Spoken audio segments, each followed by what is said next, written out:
You think you know evil rulers? Emperor Tiberius turned the mighty Roman Empire into his personal torture chamber. And by the end of his reign, even his closest allies were begging the gods to kill him.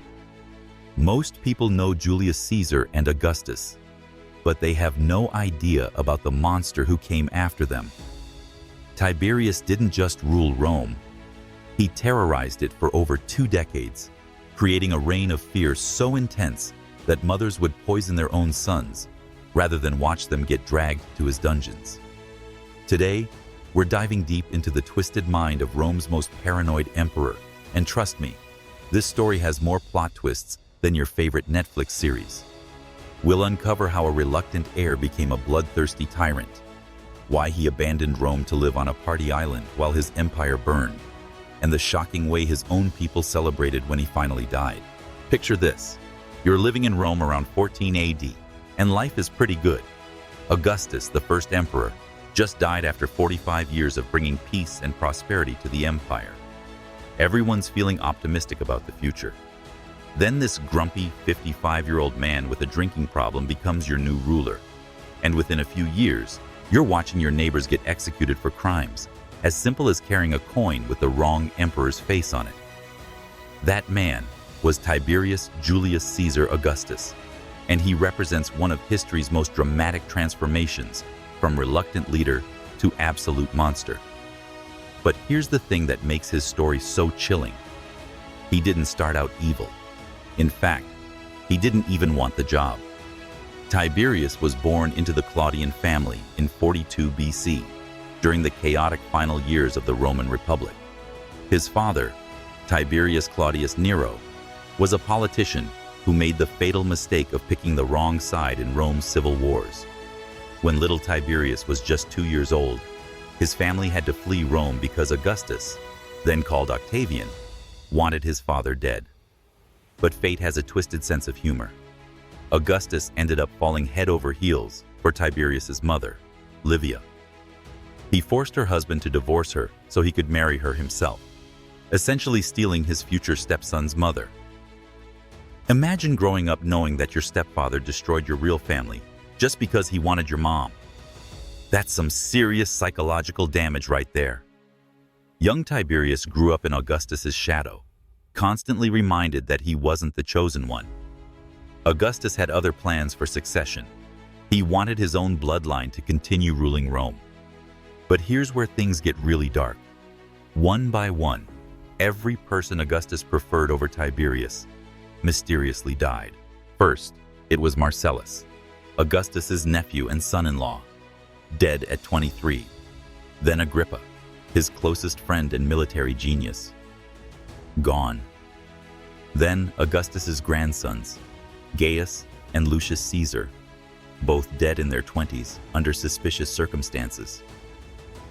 Some historians whisper that Livia, Tiberius's mother, might have had something to do with these convenient deaths.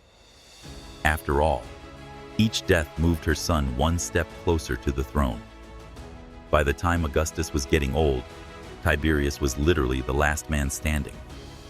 But Augustus still didn't want him as heir. The old emperor was so reluctant that he only adopted Tiberius after making him adopt his own nephew, Germanicus, first.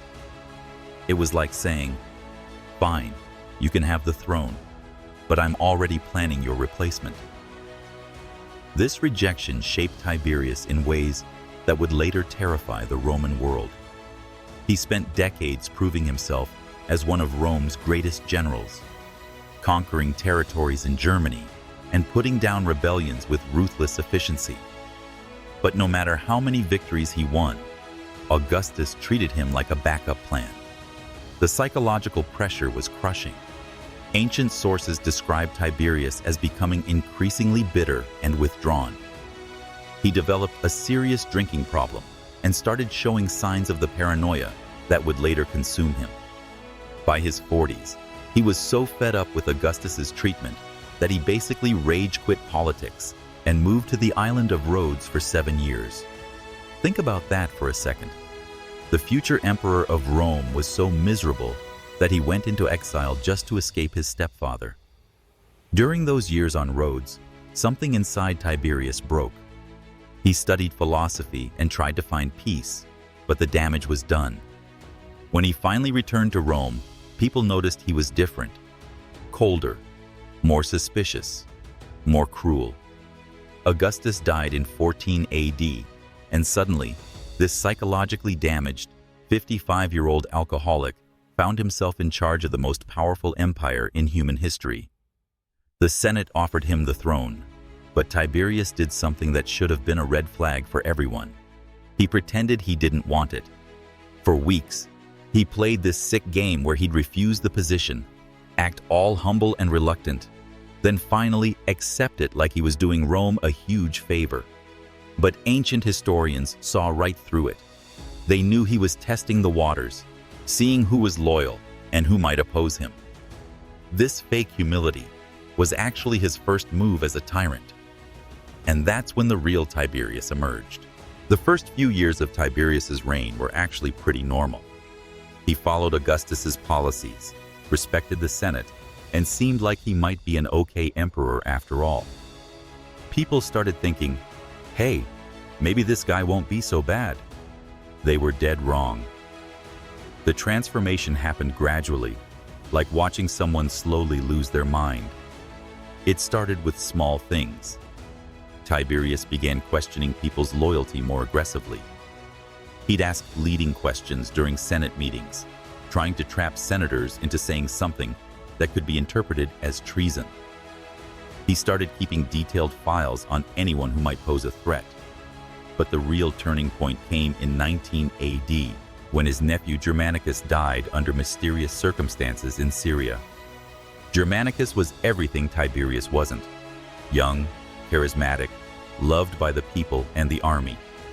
He was also Augustus's blood relative, and technically next in line for the throne after Tiberius. When news of Germanicus's death reached Rome, people went crazy with grief. They loved this guy so much that they literally rioted in the streets. And here's what made it worse for Tiberius. Everyone assumed he had Germanicus murdered. Whether he actually did it or not, the people believed he was capable of killing his own nephew to protect his power. This is where we see the first glimpse of the monster Tiberius would become. Instead of trying to calm the people's fears or investigate the death properly, he got paranoid and vindictive. He started viewing every expression of grief for Germanicus as a personal attack. Mourning for his nephew became almost treasonous in his mind. The widow of Germanicus, Agrippina the Elder, made things even worse by publicly accusing Tiberius of murder. She was Augustus's granddaughter and had a legitimate claim to power through her children. This woman was fearless. She'd stand up in public and basically call the emperor a killer to his face. Tiberius couldn't just execute her outright because she was too popular and well-connected. So instead, he started a psychological war that would last years. He'd have her watched constantly, spread rumors about her loyalty, and gradually turn public opinion against her. It was like an ancient version of a smear campaign, and it worked. But here's where things get really twisted. While Tiberius was playing these political games, he was also discovering that he enjoyed the fear he could create in people. Ancient sources describe how he'd sit in the Senate and just stare at people until they started sweating. He learned that silence and unpredictability were more terrifying than any threats. He developed this creepy habit of inviting people to dinner, then spending the entire meal asking them seemingly innocent questions that were actually tests.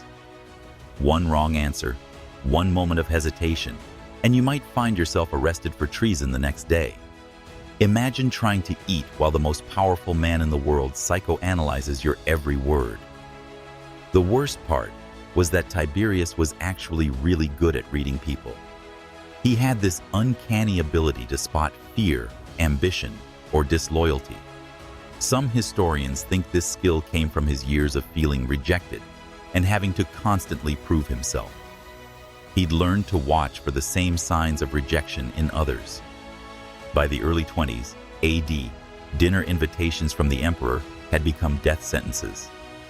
People would literally make out their wills before attending imperial banquets because they weren't sure they'd make it home alive.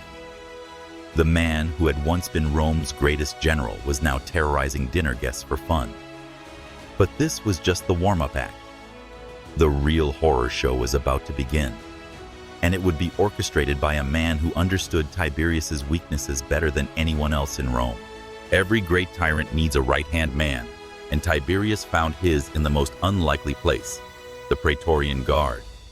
In 23 AD, he appointed a man named Lucius alias Sejanus as the sole prefect of the elite troops responsible for protecting the emperor's life. It was like giving the keys to the kingdom to the devil himself. Sejanus was everything Tiberius wasn't. Where the emperor was awkward and paranoid, Sejanus was smooth and confident. Where Tiberius struggled with social situations, Sejanus could work a room like a master politician. He was tall, handsome, charming, and absolutely ruthless. Think of him as ancient Rome's version of a mob boss who somehow convinced the president to make him head of the Secret Service. Here's what makes this story so terrifying. Sejanus didn't just serve Tiberius, he manipulated him. He understood that the emperor's greatest weakness was his paranoia, so he fed it like gasoline on a fire. Every day, Sejanus would bring Tiberius reports of new threats, new conspiracies, new reasons to be afraid. Most of these threats were either exaggerated or completely made up. But Tiberius ate it up because it confirmed what he already believed, that everyone was out to get him. Sejanus would say things like, "Caesar, I've heard disturbing rumors about Senator Marcus. My sources say he's been meeting with your enemies in secret." Then he'd sit back and watch as Tiberius worked himself into a paranoid frenzy. The brilliant part of Sejanus's strategy was that he never directly suggested what should be done about these threats. He'd just present the information and let Tiberius's paranoid mind fill in the blanks. This way, when people got arrested or executed, it felt like Tiberius's decision, not Sejanus's manipulation. Within months of his appointment, Sejanus had convinced Tiberius that the capital was full of enemies. The emperor started seeing conspiracies everywhere, in casual conversations, in the way people looked at him, even in the artwork decorating public buildings. It was like living in a nightmare where your own shadow might betray you. But Sejanus wasn't content with just being the power behind the throne. He had bigger plans. In 23 AD, Tiberius's son Drusus died suddenly after a brief illness. This was devastating for the emperor because Drusus was his heir and one of the few people he actually trusted. What Tiberius didn't know was that Sejanus had seduced Drusus's wife, Livilla, and together they had poisoned the heir to the throne. That's right. While pretending to serve and protect the emperor, Sejanus was literally murdering his family. And he got away with it because Tiberius was so consumed with paranoia about external threats that he never suspected the person closest to him was the real enemy. With Drusus dead, Sejanus became even more important to Tiberius. The emperor was now in his 60s, grieving the loss of his son and completely dependent on the man who had actually killed that son. It's like a psychological horror movie where the victim keeps asking the serial killer for protection. Sejanus used this leverage to convince Tiberius that Rome itself was too dangerous for him to remain in. He painted a picture of a city full of assassins and conspirators, where the emperor's life was constantly at risk.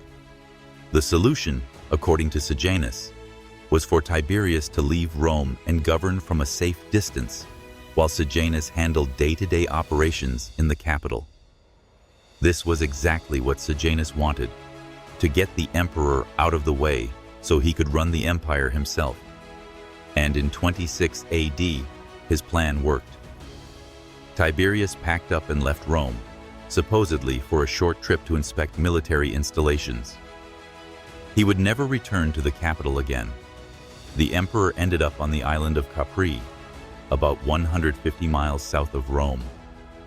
Officially, he was still running the empire from his island retreat, In reality, he had handed control of Rome to a sociopathic manipulator who was slowly murdering anyone who stood in his way.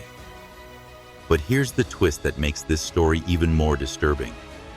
Once Tiberius got to Capri, he didn't become a harmless recluse. Instead, he became something much worse. Away from the public eye and surrounded by people who were afraid to say no to him, the emperor's darkest impulses finally broke free. Capri in 26 AD wasn't just a sunny retreat for an aging ruler. It became, at least in the telling of ancient writers, the center of Rome's darkest whispers. When Tiberius withdrew to the island, he remained emperor in full. But as stories drifted back to the capital, many Romans felt their leader had changed into something unrecognizable. The island itself suited his new routine. Isolated and easily defended, Capri let Tiberius govern at arm's length while living without the constant scrutiny of Rome. He commissioned 12 large villas across the island, each designed for administration, leisure, and private gatherings. And those gatherings, according to hostile sources, took on a deeply troubling character.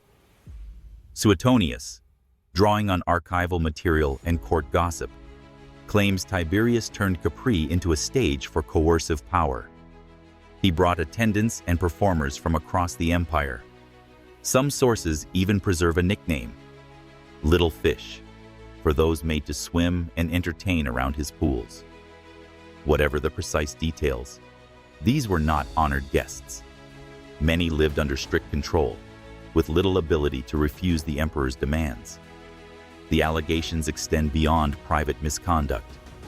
Ancient accounts accuse Tiberius of using harsh punishments as spectacle. One cliff, later nicknamed the Leap, was said to be a place where the condemned were cast down by imperial order. Sometimes, this served political ends, removing rivals or silencing witnesses. At other times, the line between justice and intimidation blurred. Writers describe carefully staged displays meant to unsettle onlookers, proceedings where sentences were pronounced and carried out in ways designed to remind everyone who held absolute power. The emphasis in these reports is less on the method and more on the message. Capri as a theater of fear. Meanwhile, in Rome, Lucius alias Sejanus tightened his grip. As prefect of the Praetorian Guard, he positioned allies, planted informants, and thinned the ranks of anyone who might challenge him or reveal too much about Capri. People vanished quietly. Others faced charges of treason for slights as small as an unguarded remark about taxes or a failure to display proper respect at public rites. In the space between island and capital, an empire learned how dangerous whispers could be. The trials that followed these arrests weren't really trials at all. They were performances designed to terrorize the population. Sejanus had corrupted the legal system so thoroughly that defendants were basically guaranteed to be found guilty. The only question was whether they'd be executed immediately or tortured first. Here's what made it even more terrifying. Sejanus was smart enough to target people strategically. He didn't just go after obvious political enemies. He'd also arrest wealthy citizens and confiscate their property, then use that money to buy loyalty from the military and the mob. He'd target intellectuals and writers who might document his crimes. He even went after family members of people who had already been executed, claiming that treason was hereditary. The psychological impact on Rome was devastating. People stopped expressing opinions in public. They stopped writing letters to friends because they never knew who might be reading them. Parents stopped talking politics in front of their children because kids sometimes reported their own families to the authorities in exchange for rewards. But here's the really sick part. Tiberius knew exactly what was happening in Rome, and he approved of it. Sejanus would send him regular reports about the trials and executions, and Tiberius would send back letters praising his efficiency. Sometimes he'd even suggest new targets or creative punishments. The emperor had convinced himself that all this violence was necessary to protect his reign. In his twisted mind, he wasn't a tyrant. He was a visionary leader, making tough decisions to preserve order. Every person who died was a potential assassin. Every family destroyed was a nest of traitors. Every child orphaned was a future threat neutralized. From his island paradise, Tiberius could indulge his worst impulses while telling himself he was serving Rome. His evenings reading reports about mass executions, and somehow he'd convinced himself this made him a good emperor.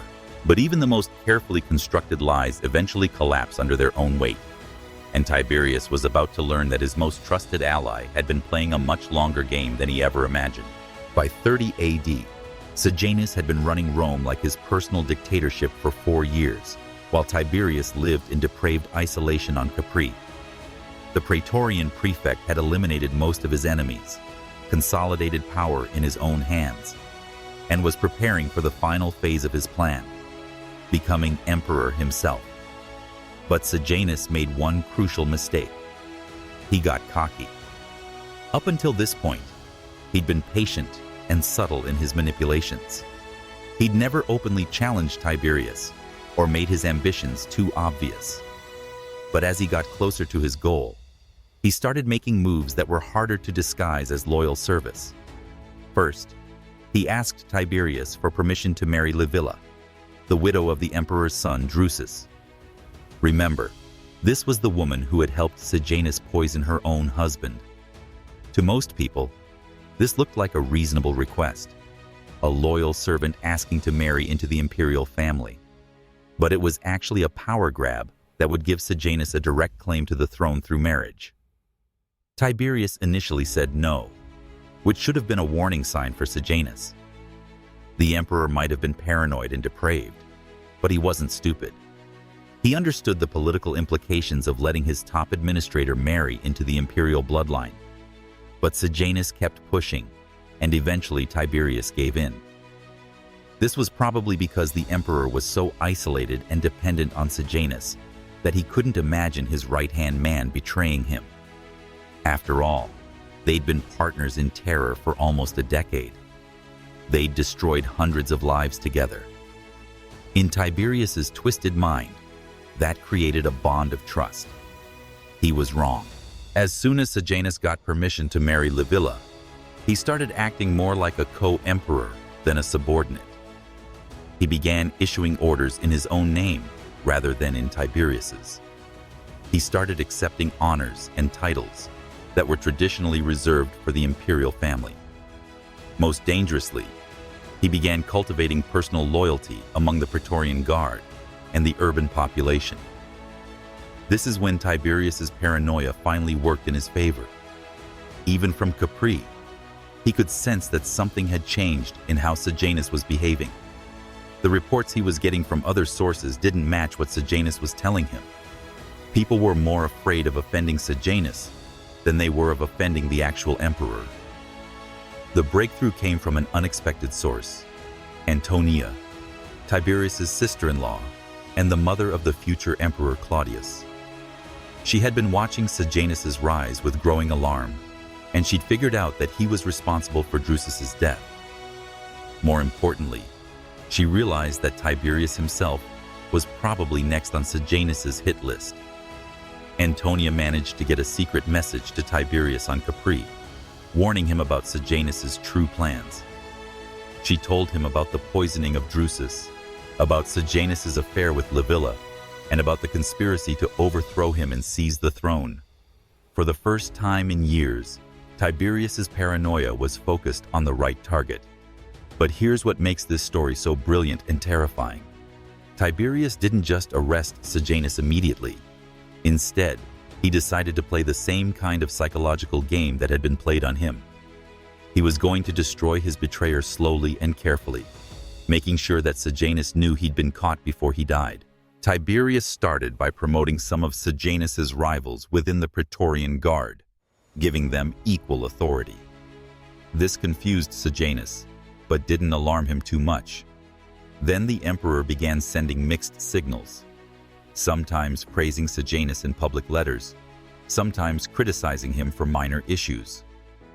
The psychological warfare escalated, when Tiberius announced that he was considering granting Sejanus tribunician power, which would make him almost equal to the emperor in legal authority. This looked like a massive promotion, and Sejanus was thrilled. What he didn't realize was that it was a trap. On October 18, 31 AD, the Senate was called into session to hear a special letter from Tiberius. Sejanus assumed this was the moment when his new powers would be officially announced. He walked into the Senate House like a man about to become emperor, surrounded by supporters and basking in what he thought would be his moment of triumph. Instead, Tiberius's letter was a masterpiece of psychological destruction. It started by praising Sejanus, then gradually shifted to expressing concern about his loyalty, then finally exploded into a detailed accusation of treason and conspiracy. By the end of the letter, Tiberius was calling for Sejanus's immediate arrest. The transformation in the Senate was instant. Senators who had been bowing and scraping to Sejanus moments before suddenly couldn't get far enough away from him. The man who had controlled Rome for 4 years found himself completely alone, surrounded by people who now saw him as a dead man walking. Sejanus was arrested on the spot and thrown into prison. But Tiberius wasn't done with him yet. The emperor wanted to make sure that everyone understood the consequences of betraying him. What happened next makes Stalin's purges look restrained by comparison. Tiberius didn't just want Sejanus dead. He wanted to erase every trace of the man's existence and terrorize anyone who might ever consider betraying him again. Sejanus was executed on the same day he was arrested, but his death was just the beginning. Tiberius ordered the systematic murder of anyone who had been connected to his former right-hand man. This wasn't just about political enemies anymore. This was about sending a message that would echo through history. First, they came for Sejanus's family. His ex-wife and their children were arrested and executed. But here's where it gets really dark. Roman law prohibited the execution of virgin girls. So before they killed Sejanus's young daughter, they forced a soldier to rape her. The authorities wanted to make sure they could legally murder a child, so they destroyed her innocence first. Then they expanded the circle. Anyone who had served under Sejanus, anyone who had supported him, anyone who had even been seen talking to him in public, they all became targets. The executioner's block was working overtime as dozens of people were killed every day. But Tiberius wasn't satisfied with just killing people. He wanted to humiliate them first. Some victims were forced to commit suicide to save their families from poverty, since the state usually confiscated the property of executed traitors. Others were tortured until they confessed to crimes they'd never committed, just to give Tiberius the satisfaction of being proven right about their guilt. The emperor also went after people who had been dead for years. He had the bodies of Sejanus's allies dug up and desecrated. Their monuments were destroyed, their names were chiseled off public buildings, and their families were forbidden from ever mentioning them again. This is when we see Tiberius at his absolute worst. All the paranoia, all the cruelty, all the psychological damage from his years of rejection and manipulation, it all came pouring out in a wave of violence that shocked even the Romans, who were used to political brutality. From his island fortress, Tiberius was orchestrating a reign of terror that would have made the French Revolution look tame. He'd send letters to Rome with lists of names, people to be arrested, tortured, killed, or simply disappeared. Sometimes he'd include detailed instructions about how they should die, or what should be done with their property afterward. The worst part was how random it all seemed to the people living through it. You could be a loyal citizen who'd never said a word against the emperor, but if someone accused you of having once smiled at Sejanus in passing, you might find yourself on the next death list. Paranoia became contagious as people realized that literally anyone could be next. But here's what's really chilling about this period. Tiberius was actually enjoying himself. Ancient sources describe how he'd read the execution reports while eating dinner, sometimes laughing at the creative ways his enemies had died. He developed a taste for psychological torture that went way beyond just eliminating political threats. He started demanding that people write their own death sentences before their executions. He'd force parents to watch their children die, then require them to attend public banquets the next day and act normal. One senator was made to roll dice with Tiberius to determine how his son would be killed, and the man had to keep playing until the emperor won. The psychological impact on Rome was devastating. People stopped trusting their neighbors, their servants, even their own family members. Children were reporting their parents for subversive comments. Wives were divorcing husbands who had once known Sejanus. The entire social fabric of the empire was unraveling. And through it all, Tiberius remained on Capri, ruling through terror and indulging in depravities that would have shocked the barbarians Rome claimed to be civilizing. He'd created a system where the only safe way to survive was to be more afraid of him than of anything else in the world. But even tyrants can't live forever, and Tiberius was about to learn that ruling through fear eventually makes everyone hope for your death. By 35 AD, Tiberius had been ruling Rome for over 20 years, and the empire was starting to crack under the weight of his paranoia and cruelty.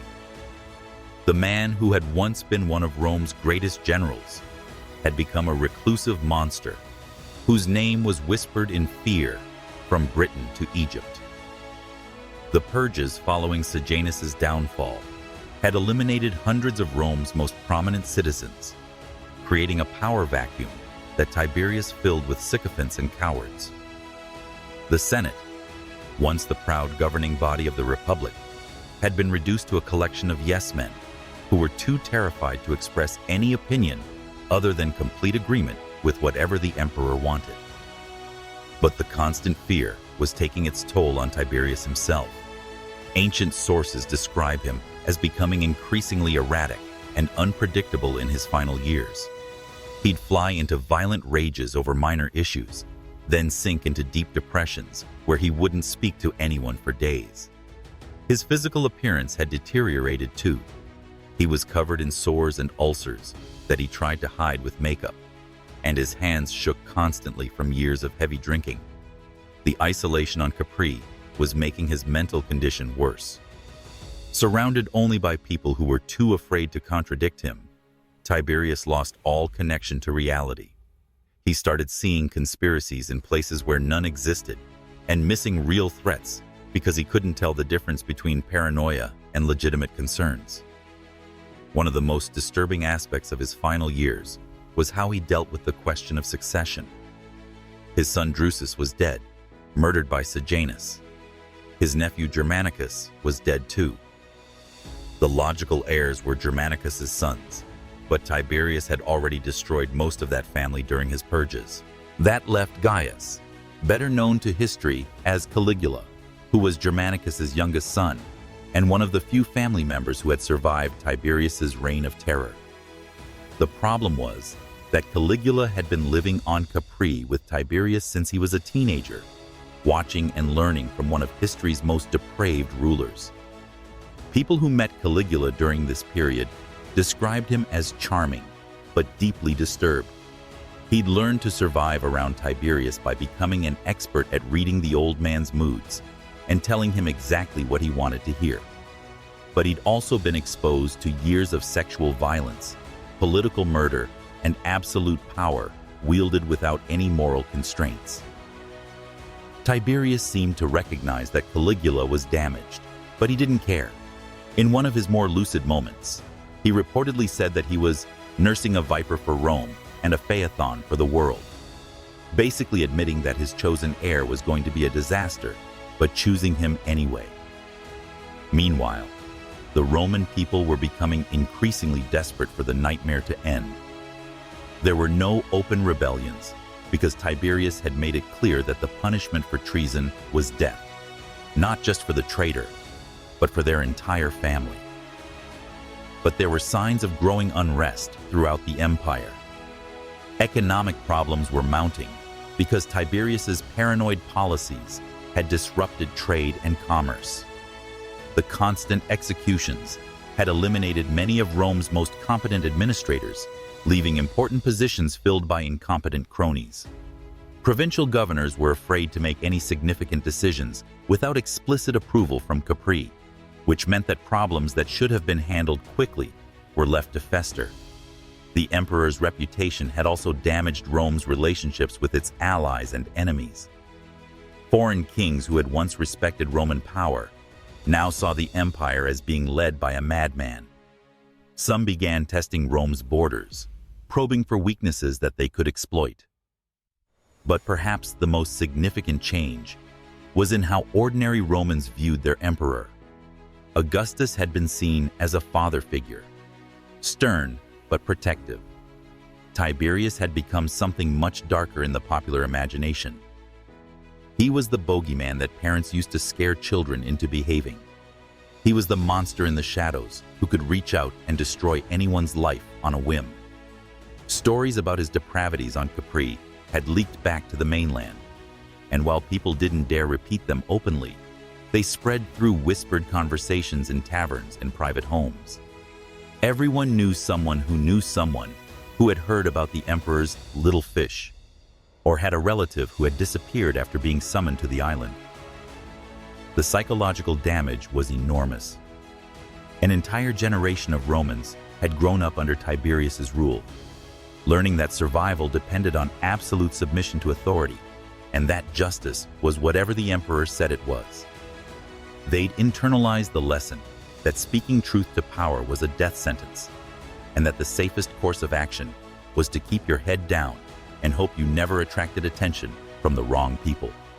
This was the Rome that Tiberius had created, not the confident, expanding empire that Augustus had left him, but a paranoid police state where fear was the primary tool of governance and where the emperor's personal psychological problems had become everyone else's nightmare. And then, in March of 37 AD, the nightmare finally ended. The death of Tiberius on March 16, 37 AD, was as controversial and dramatic as his life had been. Even the basic facts are disputed by ancient historians, which tells you something about how much the people around him had come to fear and hate the emperor. According to the most commonly accepted version, Tiberius had been feeling ill for several days while staying at a villa in Misenum, on the mainland near Naples. He was 77 years old and had been in declining health for months, so initially, nobody was particularly alarmed. But then, something happened that reveals just how much everyone wanted him dead. Tiberius appeared to die, and the news spread quickly. Caligula, his heir, immediately began receiving congratulations and pledges of loyalty from the courtiers and officials who were present. People started talking openly about the future for the first time in decades, making plans for how they'd serve the new emperor and distance themselves from the old one's crimes. Then Tiberius woke up. Imagine the terror that must have swept through that villa when the supposedly dead emperor started asking for food and wondering why everyone looked so frightened. In the space of a few hours, dozens of people had committed what could be considered treason by celebrating his death and pledging loyalty to his successor. Under Tiberius's interpretation of the law, they could all be executed. This is where the story gets murky. Some sources say that Tiberius died naturally a few hours later, overcome by the weakness that had initially made people think he was dead. But other historians claim that Caligula, or one of the Praetorian guards, smothered the old emperor with a pillow to prevent him from recovering and taking revenge on everyone who had celebrated too early.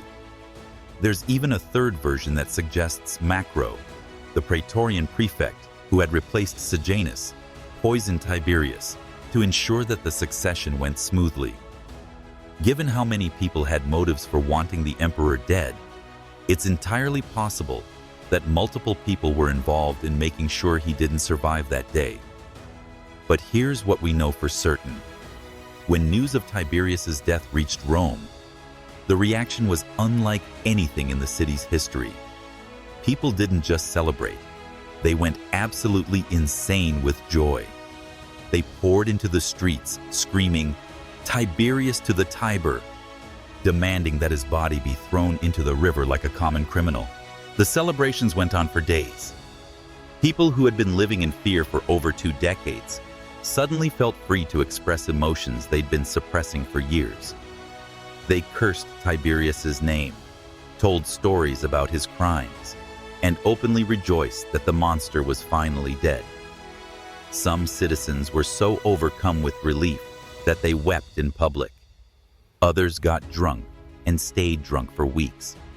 There were spontaneous parades, impromptu festivals, and public thanksgivings to the gods for finally answering their prayers. But perhaps the most telling reaction came from the Senate. These were men who had spent decades bowing and scraping to Tiberius, voting for his proposals without debate, and praising his wisdom in carefully crafted speeches. When they learned he was dead, their first act was to try to cancel his funeral and deny him the honors traditionally given to deceased emperors. They wanted to erase him from history the same way he had erased his enemies. They proposed that his body be left unburied, that his name be removed from all public monuments, and that the anniversary of his death be celebrated as a public holiday. It was only the intervention of Caligula, who needed to appear respectful to legitimize his own claim to power, that prevented them from carrying out these plans. The reaction in the provinces was similar. When Roman governors announced Tiberius's death to their local populations, they often had to deploy extra troops to maintain order, not because people were rioting in grief, but because the celebrations were getting so wild that they were disrupting normal life. Foreign kings and ambassadors, who had been dealing with Tiberius's erratic policies for years, sent messages to Rome, expressing their relief rather than their condolences. Everyone understood that his death marked the end of an era of fear and unpredictability. But there was also an undercurrent of anxiety in all these celebrations. People were happy that Tiberius was dead, but they weren't sure what came next. Caligula was young and charismatic, but he'd been raised by a monster on an island where normal moral rules didn't apply. Some of the more thoughtful observers worried that Rome had simply traded one kind of nightmare for another. They were right to be worried. Caligula's reign would prove that growing up around absolute power and unchecked cruelty had taught him all the wrong lessons about how to rule an empire. But that's a story for another day. What matters for understanding Tiberius is that his death revealed just how completely he had failed as a leader. A successful ruler is mourned by his people when he dies. They feel genuine grief and worry about the future without his guidance. Tiberius inspired the opposite reaction, pure, unfiltered relief that a source of terror had been removed from their lives. The man who had started his reign with such promise, who had been one of Rome's greatest generals and could have been remembered as a capable administrator, instead became a cautionary tale about what happens when psychological damage meets absolute power. The story of Tiberius is ultimately a tragedy, not just for his victims, but for what it reveals about human nature and political power. This wasn't a man who was born evil and spent his life plotting to harm others. This was someone who was shaped by circumstances, damaged by rejection, and corrupted by a system that gave him unlimited authority over other people's lives. Every step of his transformation makes horrible sense when you understand his psychology. The childhood trauma of watching his family destroyed, the decades of feeling like a backup plan, the constant pressure to prove himself worthy of power he never really wanted. All of this created the perfect conditions for what he eventually became. Augustus bears significant responsibility for this disaster. By rejecting Tiberius for so long and making him feel unwanted, the first emperor created the insecurities and resentments that would later explode into violence. By designing a political system that concentrated so much power in one person's hands, he made it inevitable that eventually someone unsuitable would inherit that power. The Roman people and Senate also played a role by accepting and enabling Tiberius's gradual descent into tyranny. They could have resisted earlier, when he was just testing the boundaries of acceptable behavior. Instead, they chose the safety of compliance over the risks of opposition, not realizing that their silence was perceived as permission for even greater atrocities.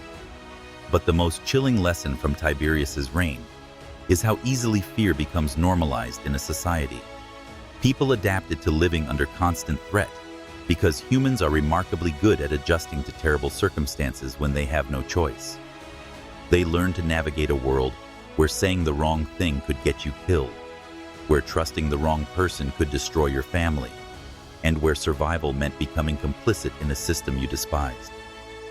The Romans who cheered when Tiberius died weren't celebrating because they were naturally bloodthirsty or cruel.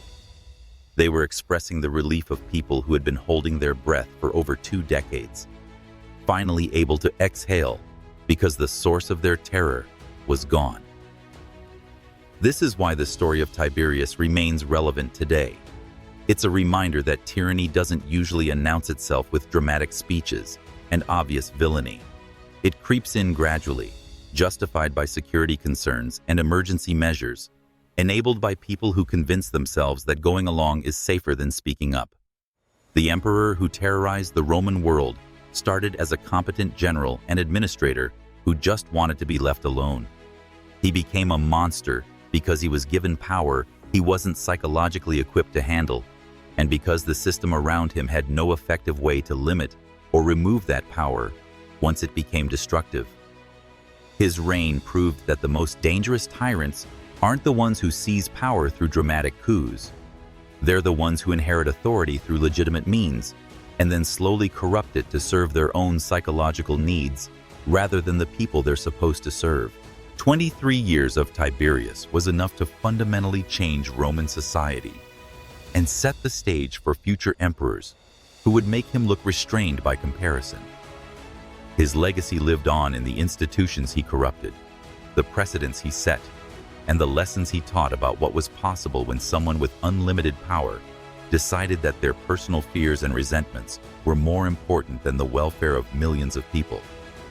When people today wonder how civilized societies can slide into authoritarianism, the story of Tiberius provides a depressingly clear answer.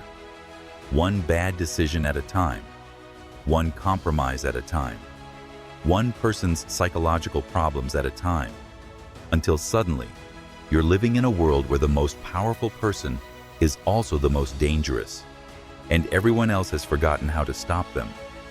That's the real horror of Tiberius. Not just what he did, but how easily he was able to do it, and how long it took for anyone to find the courage to make it stop. The next time someone tries to convince you that absolute power is necessary for security, or that sacrificing freedom is worth it for stability, remember the emperor who turned the greatest civilization in human history into his personal torture chamber, and ask yourself whether you trust the people in charge with that much control over your life. Because once you give it to them, getting it back becomes almost impossible. And by then, it might be too late to remember what you've lost.